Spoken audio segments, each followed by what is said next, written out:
বর্তমান পৃথিবীর 90% মানুষই চায় তাদের নিজেদের কোনো স্টার্টআপ বা বিজনেস থাকুক, কিন্তু মজার ব্যাপার হলো বেশিরভাগ মানুষই জানে না তারা তাদের ব্যবসা শুরু কোথা থেকে করবে। তারা ভাবে যখন তাদের কাছে হঠাৎ করে প্রচুর টাকা এসে যাবে সেই সময় তারা তাদের ব্যবসা শুরু করবে, কিন্তু বাস্তবতা এমন নয়।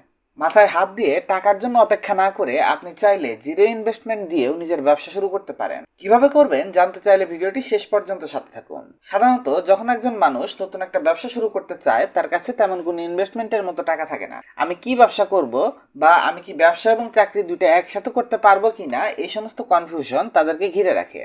আমাকে কি আমার ব্যবসার জন্য আমার চাকরিটাকে ছেড়ে দিতে হবে, ইত্যাদি ইত্যাদি। তবে বাস্তবিক অর্থেই নিজের একটা সাইড বিজনেস করার জন্য আপনার নিজের চাকরিটা বাদ দিয়ে ব্যবসা করতে হবে না।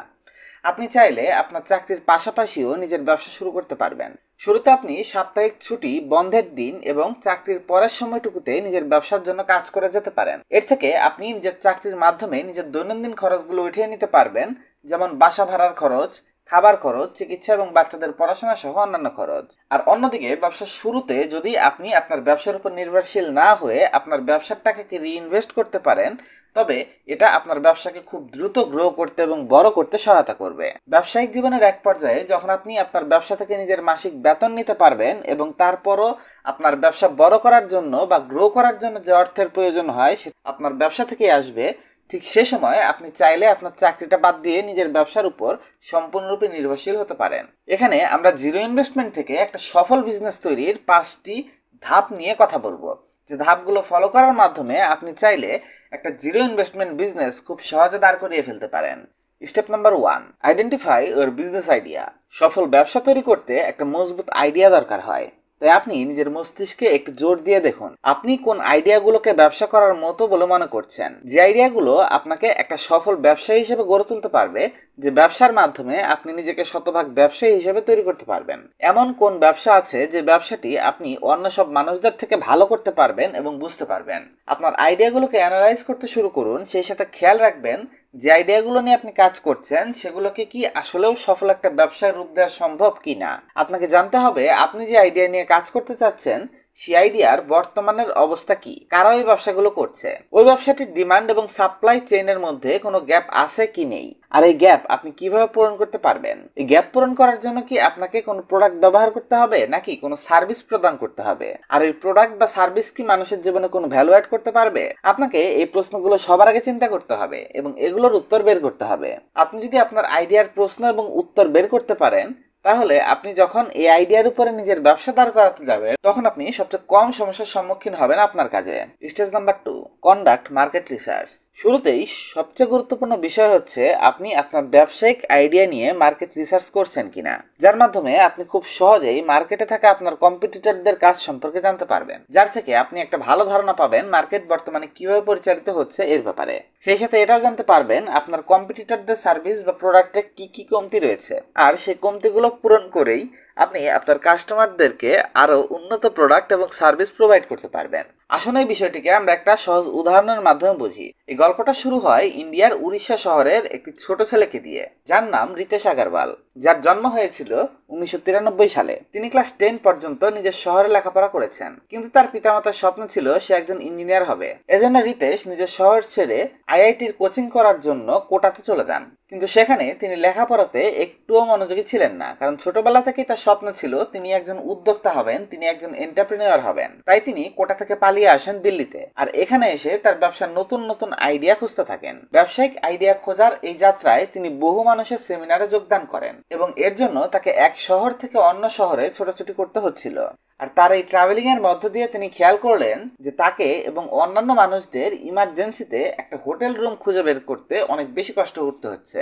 যেহেতু তিনি ট্রাভেলিং করতেন এবং প্রতিনিয়ত এক জায়গা থেকে আরেক জায়গায় যাতায়াত করতেন, বাস্তব প্রবলেমের সম্মুখীন হচ্ছিলেন। তিনি দেখছিলেন তিনি ইমার্জেন্সিতে একটা নতুন রুম খুঁজে পেতে তার অনেক কষ্ট করতে হচ্ছিল। ইমার্জেন্সি রুমের চাহিদার জন্য হোটেল কর্তৃপক্ষ কাস্টমারদের থেকে অনেক বেশি টাকা চার্জ করছে, আর তারা পর্যাপ্ত পরিমাণ সার্ভিস এবং ফ্যাসিলিটি দিচ্ছে না। এমনকি তারা যে রুমগুলো দিচ্ছে সেগুলো খুবই অপরিষ্কার ছিল, ওয়াশরুমগুলো একদমই ব্যবহারযোগ্য ছিল না। আর অন্যদিকে মধ্যবিত্ত মানুষগুলো আসলে লিমিটেড বাজেটের হোটেলগুলো খুঁজতো। তারা দামি 5 স্টার বা 4 স্টার হোটেলগুলো অ্যাফোর্ড করতে পারতো না, যেগুলো রেটিং অনেক ভালো ছিল। এরপর রিতেশ আগারওয়াল ডিসিশন নিলেন তিনি হোটেল ইন্ডাস্ট্রিতেই নিজের কেরিয়ার শুরু করবেন। তিনি হোটেলের উপর নিজের রিসার্চ করা শুরু করলো। এই রিসার্চ করতে গিয়ে তিনি আরো একটা সমস্যা দেখতে পেলেন যে ভারতবর্ষে কাপল ফ্রেন্ডলি হোটেলের অনেক ঘাটতি রয়েছে। তাই তিনি এমন হোটেল তৈরি করতে চাইলেন যেখানে হোটেলের স্বামী স্ত্রী থাকতে সংকোচ বোধ করবে না এবং তারা সেখানে সিকিউরিটির সাথে থাকতে পারবে।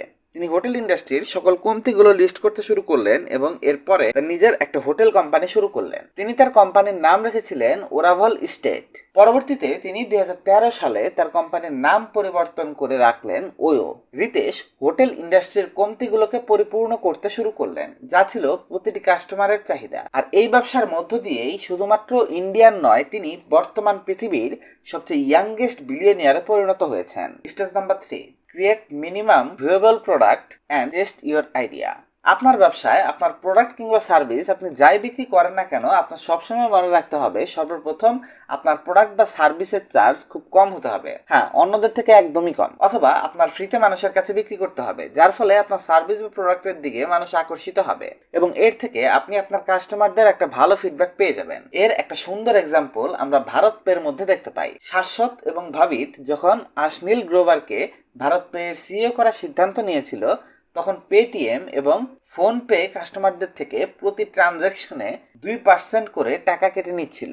তো ভারতে হলো এগুলো, বাংলাদেশে বিকাশ, নগদ যেরকম অ্যাপ, এরকম অ্যাপ যারা হচ্ছে গিয়ে মূলত মোবাইল ব্যাংকিং এনেছে ভারতে। তো শাশ্বত এবং ভাবত ভাবছিল তারা ভারত পে এর ট্রানজাকশন ফি 1% করে দেবে, কিন্তু আশনীল গ্রোভার তাদের এই সিদ্ধান্তের বিরুদ্ধে দ্বিমত পোষণ করলেন। তিনি বললেন এভাবে মার্কেটে ট্রানজাকশন ফি নিয়ে একটা নতুন চ্যালেঞ্জ তৈরি হয়ে যাবে, যার ফলে কালকে অন্য কোম্পানি হয়তো 0.95% করবে, আরেক কোম্পানি হয়তো 0.85% ট্রানজাকশন ফি রাখতে শুরু করবে। এভাবে মার্কেটের কম্পিটিশন কোনোদিনই শেষ হবে না। তাই আমার কথা মতো আমাদের ট্রানজাকশন ফি একদম ফ্রি হওয়া চাই। তো কোম্পানি আশনীল গ্রোভারের কথা মতো তাদের ট্রানজাকশন ফি 0 করে দিল, যার ফলে ভারতীয় কাস্টমাররা পেটিএম এবং ফোন পের মতো অ্যাপ ব্যবহার না করে ভারত পে ব্যবহার করতে শুরু করলো এবং পরবর্তীতে মার্কেটের চাহিদা দেখে পেটিএম এবং ফোন পেও নিজেদের ট্রানজাকশন ফি 0% করে দিল। উদাহরণটি থেকে শিক্ষা হলো, আপনার ব্যবসার প্রতি যখন আপনার কাস্টমাররা আকর্ষিত হবে, তখন আপনি চাইলে আপনার কোম্পানিকে আরো বড় করার জন্য ক্লাউড ফান্ডিং এর মাধ্যমে টাকা উঠাতে পারবেন। ক্লাউড ফান্ডিং এর জন্য আপনার ব্যক্তিগতভাবে কোথাও যেতে হবে না, আপনি সোশ্যাল মিডিয়া প্ল্যাটফর্ম এর মাধ্যমে এই কাজ করতে পারবেন। সোশ্যাল মিডিয়া বর্তমানে এমন একটা শক্তিশালী মাধ্যম, যার মাধ্যমে আপনি চাইলে ঘরে বসে কোটি কোটি টাকার ফান্ডিং তুলে নিতে পারবেন। সেই সাথে কাস্টমারদের লাইক, রিভিউ, কমেন্ট আপনার প্রোডাক্টকে প্রমোট করতেও সাহায্য করবে।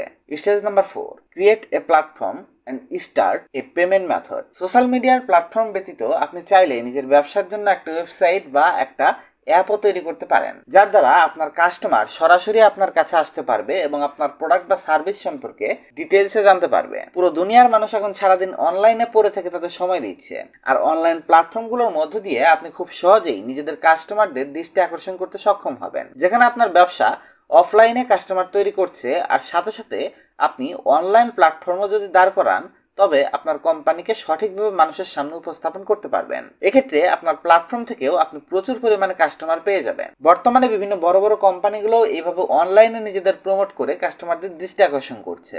আর এর সাথে আপনার শক্তিশালী একটা পেমেন্ট মেথডও তৈরি করতে হবে। ক্যাশ হার্ড মানির মাধ্যমে টাকা লেনদেন করা সহজ হলেও বর্তমানে মানুষ ক্যাশ টাকা দিয়ে কেনাকাটা কমিয়ে দিয়েছে। তাই আপনার এমন একটা শক্তিশালী পেমেন্ট মেথড তৈরি করতে হবে, যার ফলে পৃথিবীর যে কোনো প্রান্ত থেকে অনলাইন মানি ট্রানজাকশন এর মাধ্যমে মানুষ আপনার সাথে লেনদেন করতে পারবে। পেমেন্ট মেথড তৈরির জন্য আপনার মাথায় রাখতে হবে মেথডটি দ্রুত, সহজ এবং সেই সাথে হাইলি সিকিউর হতে হবে। আর এই পেমেন্ট মেথডের ট্রানজাকশন ফি সর্বনিম্ন হতে হবে। এক্ষেত্রে ভিসা, মাস্টার কার্ড কিংবা বাংলাদেশের ক্ষেত্রে যেমন বিকাশ, নগদের মতো অ্যাপগুলো রয়েছে, শুধুমাত্র যেগুলো রেপুটেড কোম্পানি এগুলোকেই ব্যবহার করতে হবে। অন্যদিকে ভারতের ক্ষেত্রে ভারত পে বা পেটিএম এর ব্যবহার করতে পারেন। Step number 5, exploring funding option. যদি বর্তমানে আপনার ব্যবসার অবস্থা এমন হয়ে থাকে যে আপনি এখান থেকে পর্যাপ্ত পরিমাণ কাস্টমার পাচ্ছেন, আপনার ব্যবসার পরিচিতি ইতিমধ্যে সমাজের মধ্যে ছড়িয়ে গেছে, আর আপনি এখন চাচ্ছেন আপনার ব্যবসাকে আরো বৃদ্ধি করার জন্য, তাহলে এই অবস্থায় আপনার অবশ্যই ক্যাপিটালের প্রয়োজন হবে। আর এই ক্যাপিটাল আপনি বিভিন্ন ফান্ডিং অপশনে পেয়ে যাবেন। এর জন্য আপনার চোখ কান খোলা রাখতে হবে যে কোথায় গেলে আপনি এই ফান্ডিং অপশনগুলো খুব সহজে খুঁজে বের করতে পারবেন। আগের দিনে মানুষ ফান্ডিং এর জন্য ব্যাংকের কাছে লোন নিত, কিন্তু বর্তমান সময়ে বদলে গেছে। বর্তমানে ক্লাউড ফান্ডিং এসেছে। যদি আপনার কোনো স্টার্টআপ থাকে তবে অ্যাঞ্জেল ইনভেস্টররা রয়েছে সেখানে ইনভেস্ট করার জন্য, ভেঞ্চার ক্যাপিটালিস্টরা রয়েছে সেখানে ইনভেস্ট করার জন্য। বর্তমানে বাংলাদেশ আর ভারত নয়, পৃথিবীর বিভিন্ন দেশেই শার্ক ট্যাঙ্কের মতো অনুষ্ঠানগুলো তৈরি হচ্ছে, যেখানে বড় বড় ব্যবসায়ীরা ছোট উদ্যোক্তাদের টাকা দেয় তাদের কোম্পানির একটা পার্সেন্টেজ অফ শেয়ার কিনে নিয়ে। এই ইন্টারনেটের যুগে আপনি চাইলে ঘরে বসে যে কোনো ইনভেস্টমেন্ট ছাড়াই বিভিন্ন রকমের ব্যবসা শুরু করতে পারেন। আপনি নিজস্ব কোনো স্কিল শিখে থাকতে পারেন, যে স্কিলের মাধ্যমে আপনি ফ্রিল্যান্সিং এ কাজ করতে পারেন। তাছাড়া আপনি যদি একজন ওয়েব ডেভেলপার, গ্রাফিক্স ডিজাইনার অথবা ভয়েস ওভার আর্টিস্ট হয়ে থাকেন, তাহলে আপনি চাইলে ফাইবার এবং ফ্রিল্যান্সার মার্কেট প্লেসে গিয়ে নিজেদের এই স্কিল দিয়ে হাজার হাজার টাকা ইনকাম করতে পারেন। তাছাড়াও আপনি চাইলে ইউটিউব ব্যবহার করে লাখ লাখ টাকা ইনকাম করতে পারেন। বর্তমানে অসংখ্য যুবক যুবতী নিজেদের তৈরি কন্টেন্ট ইউটিউবে আপলোড করে ভালো টাকা রোজগার করছে। এন্টারটেনমেন্ট, এডুকেশন, স্কিল, ফাইন্যান্স কিংবা অন্য যে কোনো বিষয়ে আপনি চাইলে আপনার মনের মতো একটা ভিডিও তৈরি করে ইউটিউবে আপলোড করতে পারেন। এভাবে বর্তমান যুগের যুবক যুবতীরা মাল্টিপল বিজনেসও তৈরি করছে। ইনস্টাগ্রামে রিল তৈরি করে, এসইও এক্সপার্টের কাজ করে, কন্টেন্ট রাইটিং এও ইনকাম করতে সক্ষম হচ্ছে। আর এই কাজগুলো আপনি নিজের চাকরির পাশাপাশি অথবা পার্ট টাইমও করতে পারেন। আপনি চাইলে এই পেশাগুলোকে নিজের ফুল টাইম জব হিসেবেও নিতে পারেন। বর্তমানের এই যুগ আমাদের অনেক অপরচুনিটি তৈরি করে দিয়েছে। বর্তমানে ইন্টারনেটের সাহায্যে আমরা যা চাই তাই করতে পারি। তাই নিজের অলসতাকে বাদ দিয়ে এখনই কাজ শুরু করে দিন আপনার নিজের স্বপ্ন পূরণ করতে। আর ছোট ছোট কাজের মাধ্যমে কালকে তৈরি হতে পারে আপনার বিশাল ব্যবসায়িক সাম্রাজ্য। কেমন লাগলো ভিডিওটি অবশ্যই কমেন্ট করে বলবেন। আর ভিডিওটি থেকে যদি আপনার জীবনে এতটুকু কিছু শিখে থাকেন তাহলে চ্যানেলকে সাবস্ক্রাইব করবেন। ধন্যবাদ সাথে থাকার জন্য।